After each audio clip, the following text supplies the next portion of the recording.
નમસ્કાર દર્શક મિત્રો, એસડી ન્યૂઝ ગુજરાતી ચેનલ પર આપનું સ્વાગત છે અને હું આપની સાથે વૈશાલી પુવારુ કરીશું નજર આજના સમાચારો પર।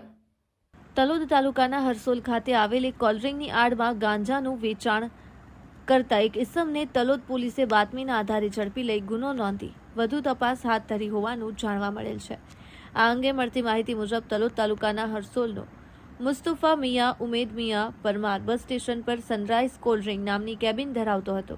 આ ઇસમ કોલ્ડ્રિંકની દુકાનની આડમાં ગાંજાનું વેચાણ કરતો હોવાની બાતમી તલોદ પોલીસને મળતા પોલીસે પંચો અને એફએસએલની કર્મીની હાજરીમાં રેડ કરતા 0.094 ગ્રામ ગાંજાનો જથ્થો મળી આવ્યો હતો, જેની કિંમત 4,700 રૂપિયા થવા જાય છે।